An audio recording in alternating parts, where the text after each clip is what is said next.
And I think we're sharing, so we're good to go. Okay, so again, welcome to everybody that's joined us for this best practices webinar, and to any of you who may be listening afterwards. I think several people will be listening to this after the fact. But so this is just a little tool that we've been doing through the project here, just offering some best practices in different areas.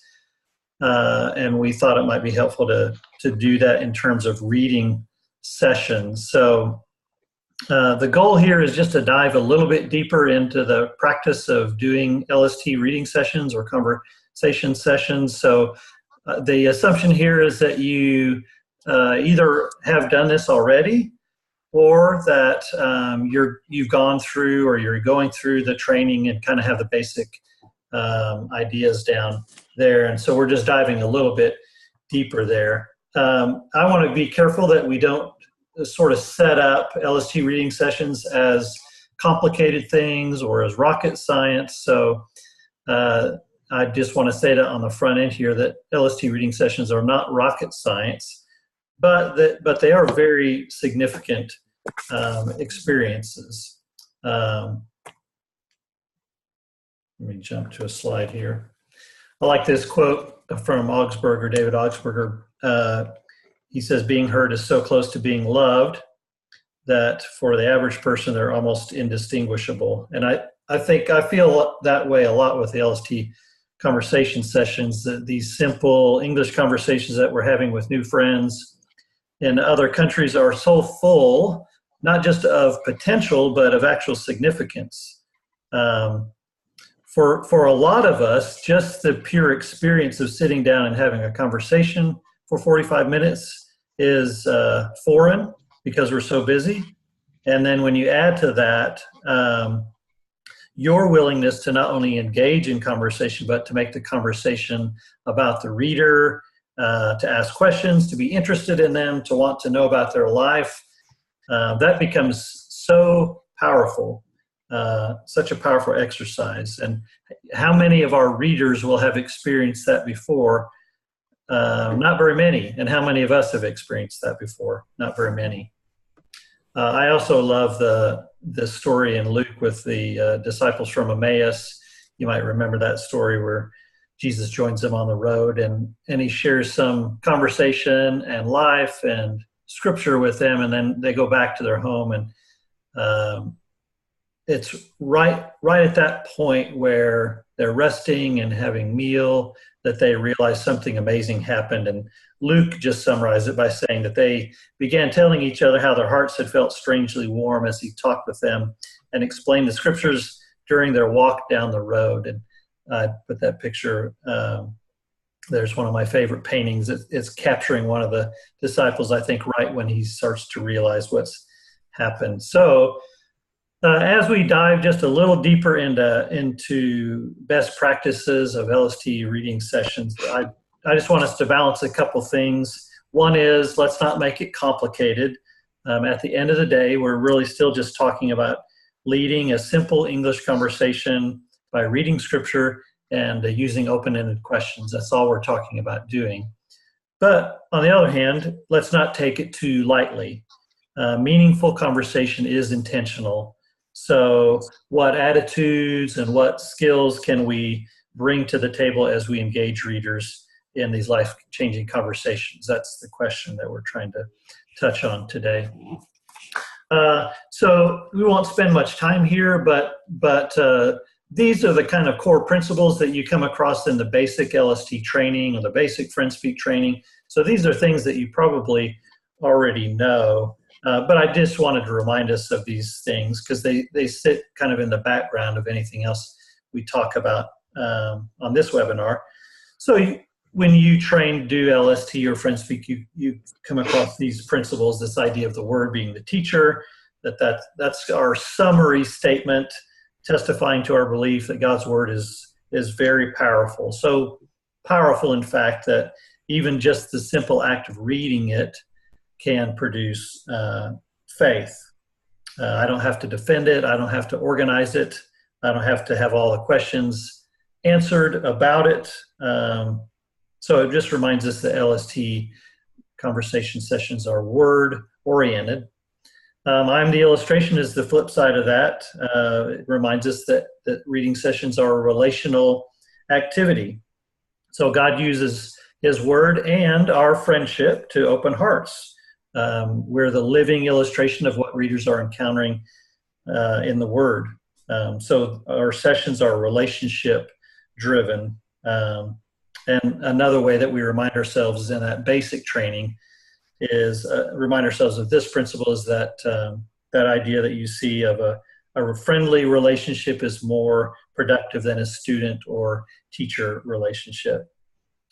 So we talk about seed planting in the basic training. That seed is such a helpful metaphor for what we're doing. It reminds us that the majority of our work is really planting seeds. Others are going to follow up and nurture those seeds or maybe even harvest them. The seed reminds us that even if we can't see much happening above the ground, that there is activity below the ground as our readers are engaging in the sessions. And it also reminds us that each lesson has that one primary truth that we call a seed thought. We talk about being non-confrontational, that our initial approach with readers is neutral, but because of these other principles above there, then we're assured that God's at work in these sessions. And then open-ended questions, of course, become the primary tool for getting the reader engaged in Scripture and having a conversation with us. So those are the basic kind of things that we talk about in our core training, and those are things that if you've done LST or FriendSpeak or you've gone through the training, those things are things you know almost like the back of your hand. Okay, so let's just talk briefly about actual best practices. And I think from our experience, these are things that have worked well for conversation partners as they go through a number of different readers, or things that we learn after doing it for a while. So let's go through some of these best practices.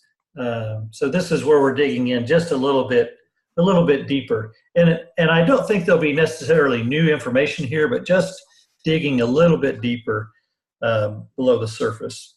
So practice number 1, utilize the method of pursuit. That is something we talk about in our basic training, but it really is a useful tool. And remember what this is, right? This is where we ask a question to our reader. We listen to their response, and then instead of just going down to our next question, we ask a question about what they've just said. And so it's that back and forth of asking a question, really listening to their response, and then fashioning another question, listening to the response, another question, but all based upon what they are saying to us, that asking and listening, asking and listening. So why is it important to talk about this in terms of a best practice? We talk a lot in our training about creating good questions, and we put a lot of emphasis there, and rightly so. But a really great list of questions can be a barrier as well. It can become a barrier to listening to our readers. And this method of pursuit is really a great listening exercise and a great listening tool. Why is it helpful? Well, it keeps you in tune with the reader because it forces you to really listen to what the reader is saying instead of just looking at your list of questions. You have to listen well to use this method of pursuit. But it also helps the reader, I think, too, because instead of just sort of jumping from question to question to question of your own making or topic to topic to topic, you're really pushing the reader to think a little bit more and a little bit more about what they've just said and to verbalize that, and that can be challenging for a reader. So method of pursuit it's a really good practice and something that maybe the first time you do LST you may not utilize very much, but the more you do it, it can be a really helpful tool for you. And I'll say to my compadres, feel free to voice out or raise your hand or anything you want to as we go through here, okay? Yes. All right. Secondly, and again, this is one I already mentioned, but I want to dig into it just a little bit more. Plant the seed thought. So, what's a best practice? Plant the seed thought. Here's why. And again, I'm sort of just reflecting on things that happen as we get more and more familiar with actually doing the conversation sessions. It is easy to get caught up in the mechanics of a lesson, or simply lost in the good conversation that you're having with the reader, that as you approach the end of a lesson, either we realize that we're out of time to plant the seed thought, or we just forget to do it altogether.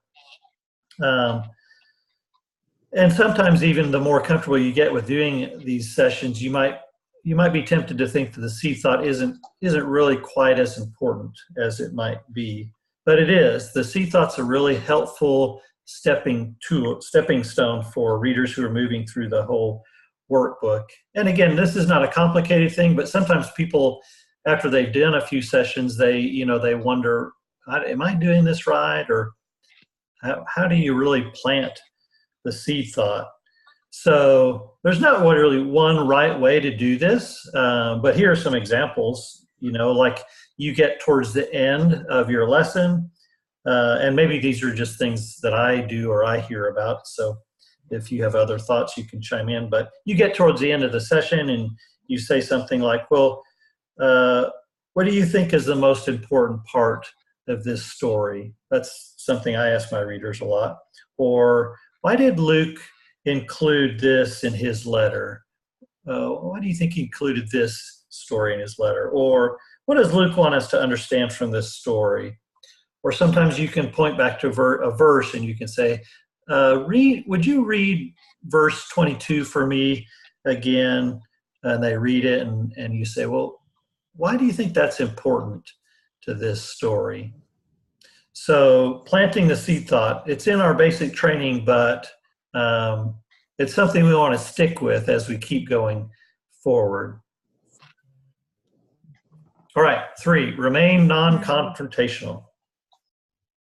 Remain non-confrontational. This is more of an attitude than a skill, but it does affect all your other skills. And sometimes, again, the more comfortable you get doing these sessions, some people let that familiarity or being very comfortable, let them move into more of a teaching mode than staying neutral and non-confrontational, and move into a mode where we're delivering content instead of really helping the reader practice their English. And I want to suggest that remaining neutral initially or non-confrontational is actually the best way to get what we're all wanting anyway, both for the reader and for you as the worker. We used to use the example of feeding a baby. So, you can have excellent baby food. You can really want to feed a baby. You can have food that's good for the baby. But the main thing with babies is they're not going to eat unless they're hungry, right? You can try to force it down, but a baby's going to spit the food back out. So the best time to feed a baby is when the baby is hungry.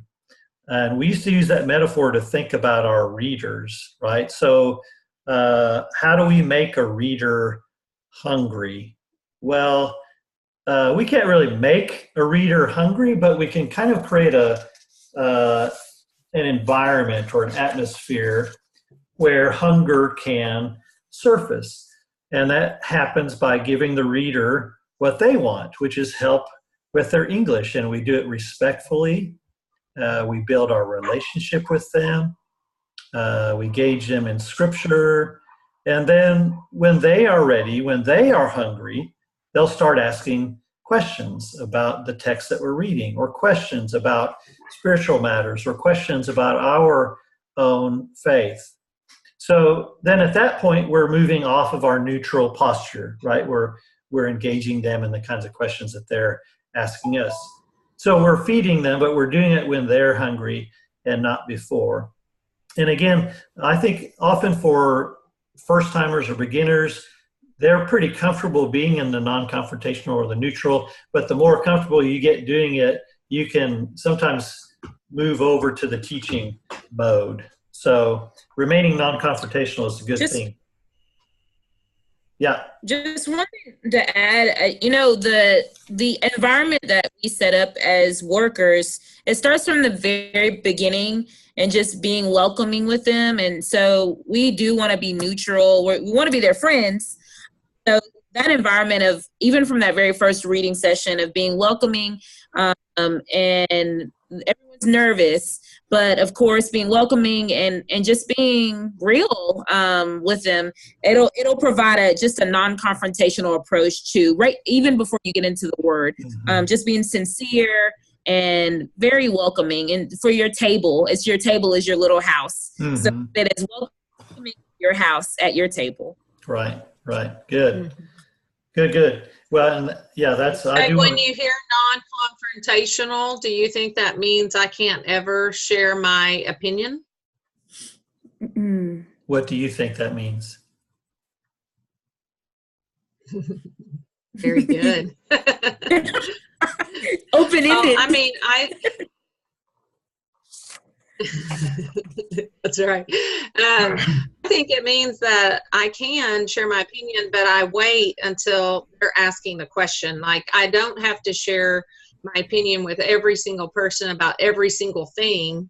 But if they ask me a question, remaining non-confrontational does not mean that I don't have an opinion or that I have beliefs. It just means that because their belief is different, I don't need to be angry and I don't need to respond. I don't need to fix them. I can engage in a conversation, but it works best once we have a relationship and they are asking the questions. I'll never forget my very first reader, Anita, in Ukraine. She asked me, towards the end of our project, well, do you believe this? And I was able to say, well, yes, I do believe this. And she said, why?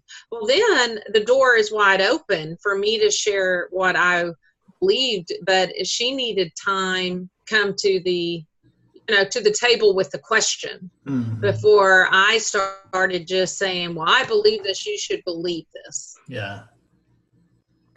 Good. That's a great example. I agree with you. Okay, number 4.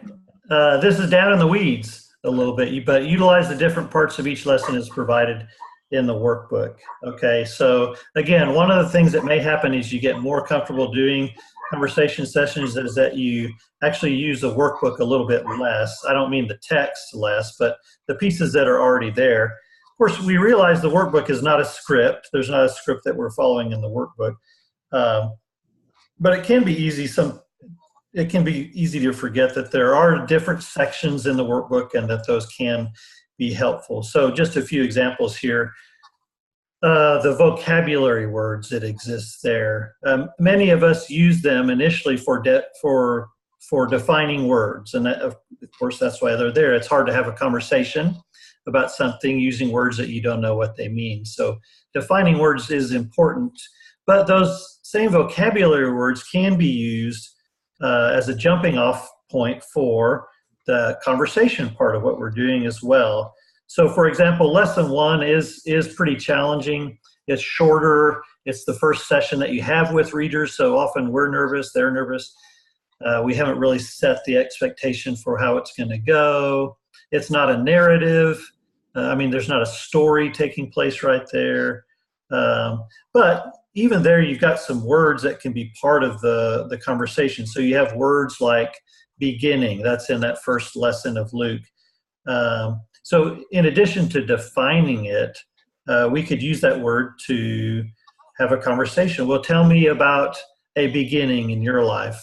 We've heard a lot of workers ask that. Tell me about a beginning in your life. And then you tell about a beginning in your life. Or the word organized. That's there in that lesson. Of course, we can ask them what it means, and then we could also say, well, so are you an organized person or a not organized person? And they tell you, and then you say, well, give me an example of that. What does that look like? and you have a little conversation about it. Or even that word report in lesson 1 is there. We could define it, and then we could just ask them, hey, so if you were writing a report about your life, what would you say in the report? So don't be afraid of it to use those vocabulary words as ways of jumping into conversation as well. Another example is just the let's practice.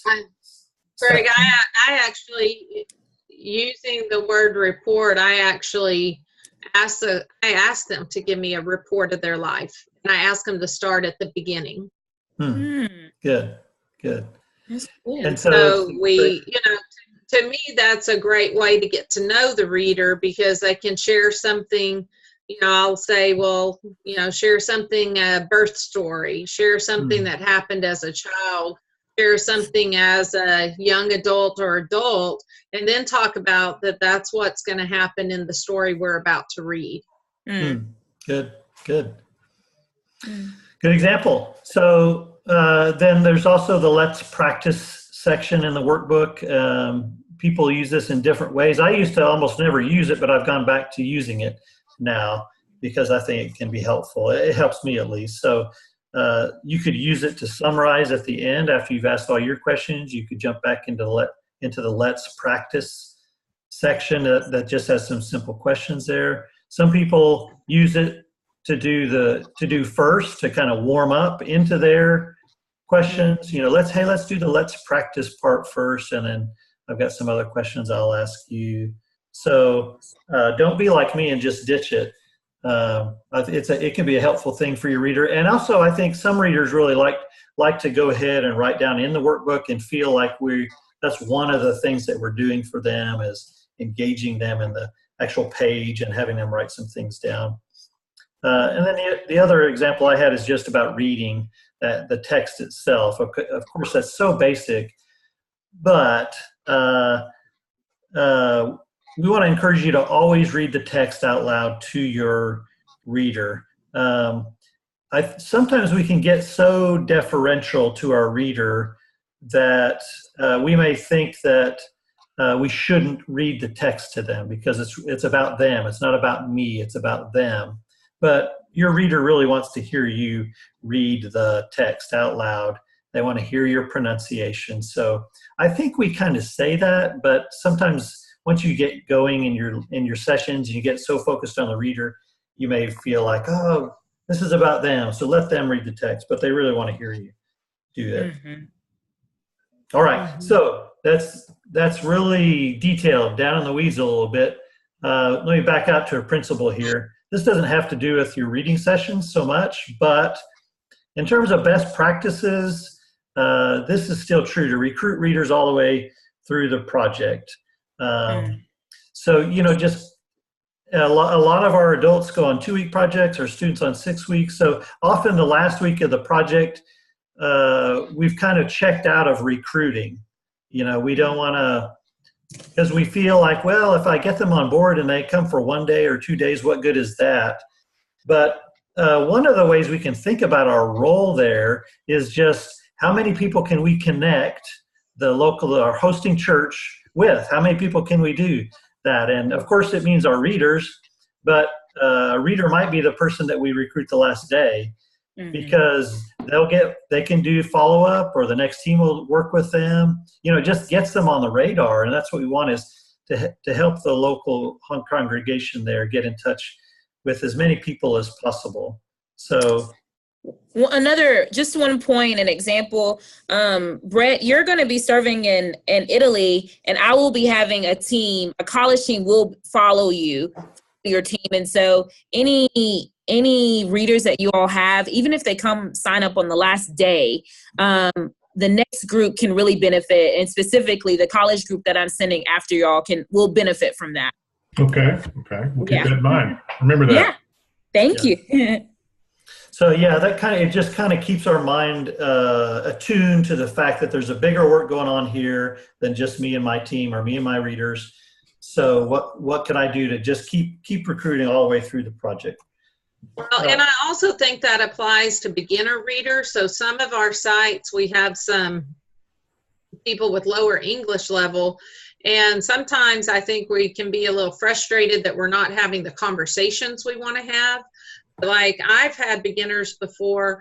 I had a beginner class in Ukraine, and I had so much fun with them.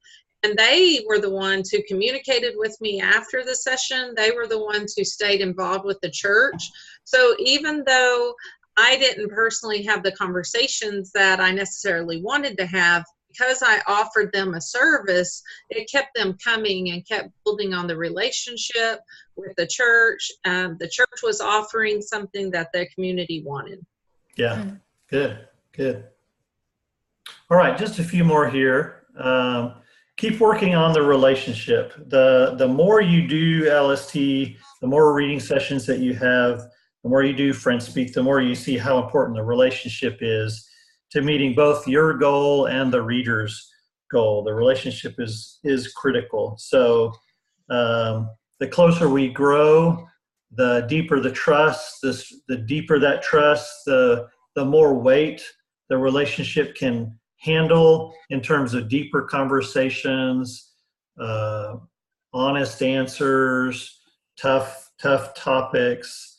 So the relationship is really key, and I know we know that, but this is a best practice. If you want to know how to have excellent conversation sessions, you focus on the relationship. And so how can we grow in that? How can we grow that relationship? So, we find out what's important to our readers. What are their priorities? What are their values? What are their hobbies? What are their passions? What's important to our readers? I wrote down, find out who's important to our readers. Who's their family? Who are their friends? What relationships are important to them? And then finding ways to, certainly in the conversation session, the reading session, that relationship work is happening, but how can we connect outside of those times? LST parties are one way, but how else can we do that? What other opportunities can we take advantage of to connect with a reader, just their day-to-day life, and really get to know them? Because that kind of getting to know bears fruit in the conversation sessions as well. So working on the relationship, critical. Be fully present to your reader. This is kind of a higher level principle here. But to be fully aware of what's going on in the conversation session. I'm thinking about the conversation session itself. To be fully aware of what's going on in that session, where we're watching their body language. We're really listening to their responses. We're listening to their questions and thinking about it. We're not thinking about what's next. We're not thinking about what the next question is, the next part of the story. We're not thinking about the next reader. We're just really trying to be fully present with them. We're also not trying to bring in the past with us. We're not going to think about what the last reader we had did or what happened yesterday or things like that. We're just trying to fully focus in that moment with the reader. That can bear a lot of fruit. It's not a particular, it is a skill, but it's not questions that you ask or don't ask or things you read or don't read. It's more of the mindset of being fully present with the reader. Okay, and then one more kind of higher level one is just the idea of being a listener. This is the host from one of the Ukraine sites last year, working two phones at a time there. So again, it's such a basic thing, but the more you do reading sessions, the more you find out that actually listening, just pure listening, can be so powerful. It can make a great experience for you and for your reader, both ways. So, not to interject our experience into theirs. So if they talk about having lost a child and you lost a child, that's not your point to talk about your loss. Or if they went on vacation, that's not your key to talk about your vacation. Or If they just moved into a new apartment, it's not your cue to talk about how you just moved into a new place. It's being a listener. I just was listening to something today. The person said, if you can't listen, you're not having a conversation. It's just two people sitting in the same approximate area, speaking sentences that may or may not have anything to do in common with each other. So being a listener is part of being a real conversation partner. Many times we're listening with the intent to understand instead of listening. Well, many times we aren't listening with the intent to understand. That's what I want to say. We're listening with the intent to respond. We want to listen with the intent to understand, not just to reply or respond. So those are eight best practices. Utilize the method of pursuit, plant the seed thought, remain non-confrontational, use the different parts of the workbook, recruit readers all the way through, keep working on the relationship, be fully present to your reader, and then to be the listener. You know, we can talk about common mistakes, but the deal is, if we did these best practices, we wouldn't have common mistakes. We wouldn't do these things. But at least for reference sake, these are some of the most common mistakes we hear about people, or we see in workers when they're out doing these sessions. So things like rushing through the questions quickly, maybe because we're uncomfortable with silence or just uncomfortable with the whole practice of what we're doing, but rushing through our questions. We see this from time to time. Talking more than your reader. I would say we don't see this just from time to time. We see it often.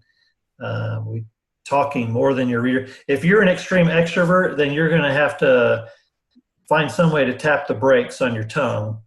The introverts probably find it easier to have these conversation sessions and get their reader talking more than they do. But it is a common mistake to talk more than your reader. Les and I were listening to something just a while ago about this person was saying that we can speak at a rate about 250 words a minute, but we can listen at a rate of about 500 words a minute. And so what do you do with all that extra time? You know, you could listen almost twice as fast as the person speaking to you, and then you get a reader in front of you, and they're not talking at 225 words a minute. They're talking lower than that. So your brain has all this extra, time. Trying to fill in the gap. Trying to fill the gap in. So we have to really focus, and this is why at the end of a conversation session you can feel really tapped out, or the end of a day you can feel really tapped out because you've had to focus to listen. And sometimes we just fill the gap there by talking. We just say, our tongue starts going. So another common mistake is teaching. So we've talked about that here in this webinar, just moving into the teaching mode. Assuming the reader agrees with what they're reading in the text, or assuming that our reader wants to know spiritual things. I have to always remind myself that virtually every reader is coming initially because they just want help with their English conversation, and maybe they'd like to make a friend, but they really just want help with their English. But that's the beauty, isn't it? That's the beauty of I can do that. I can do that for this reader. And at the same time, we're going to have such meaningful conversations that I believe God's going to spark their heart and open them up to Him too. And then covering too many lessons in a session is a pretty good rookie mistake, but sometimes others, non-rookies, make that too, where we're covering a lot of material, and that's not the goal. The goal is not to the workbook isn't a curriculum to finish in a particular time frame. The goal is meaningful conversations, period. That's what we want to do, is have meaningful conversations. So if I cover one each time we get together, or two, that's great. But there's no need to cover 3, 4, 5 lessons each time we get together. So, well, I've got one other quote I wanted to share, but I'll just stop for a moment and see if there's any other advice or amens or disagreements. Yeah. Anything else, Leslie or Melvina, you want to add here? No, I think we've covered a lot of good things. I mean, it's really just about listening and not making it complicated, and thinking about having the best questions. Just really listening to them and doing that method of pursuit when they do have answers, just seeking it out and going after those too. Yeah.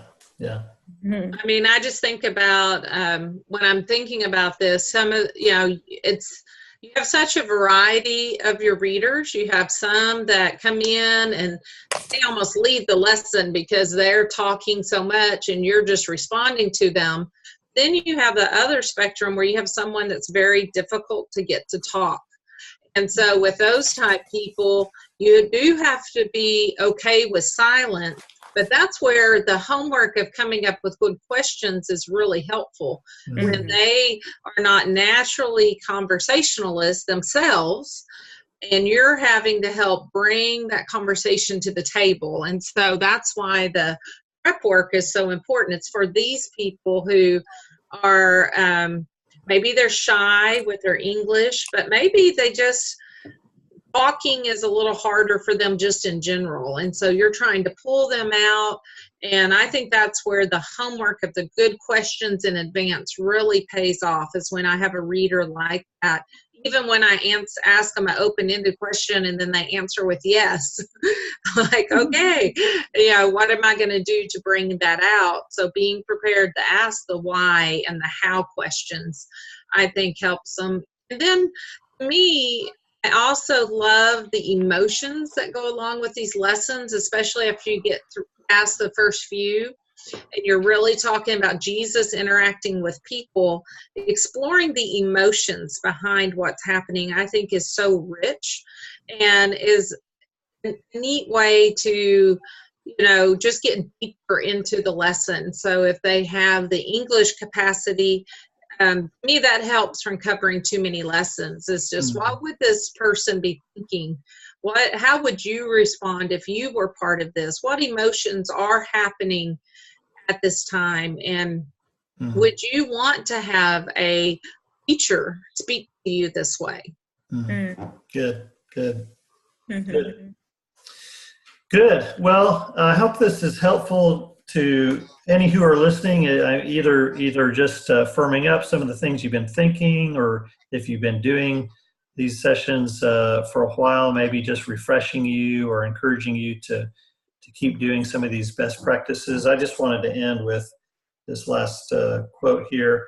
So this came from a reader in Poland that was part of a project last fall, and she just gave a little report about her experience on their Facebook page, the Facebook page that belonged to the host there. And I think for me, she just goes right into she sort of surfaces the heart of what's happening in these conversation sessions. And I love that a reader was able to verbalize the same kind of things that we feel when we do these sessions too. So I'll just read this to us. She says, it's so easy to learn English this time in Poland. There's so many schools with English lessons, but what if you find suddenly the project which opens not only human's brain, but also heart, which allows you to communicate, but also to express deep thoughts about life, which connects souls despite the cultural difference. What is the most miraculous about LST is that together with language skills, you get to know how to understand each other without the words, and you realize that the people who came here seem to be angels wonderfully staying in your city. LST is something more than just lessons. It makes us remember that the talking is something that ties people together. That's a great sense there. Thank you for this wonderful time. I recommend it to everyone, no matter what you believe. And her name was Anita. So I think she did great. I'm super happy that she experienced that, and I think that gets close to what the heart of these conversation sessions are about. All right. Well, thanks for jumping in here and being part of this. And we'll follow this up with you and hopefully see some of you at your upcoming training event. And if not, we'll see you before you go. We're so thankful to be working with you. So thanks again. I'm going to press the stop button here and then end the meeting. Okay. Thanks a bunch. Thank you. Appreciate it. Thank you. Thank you, Julie.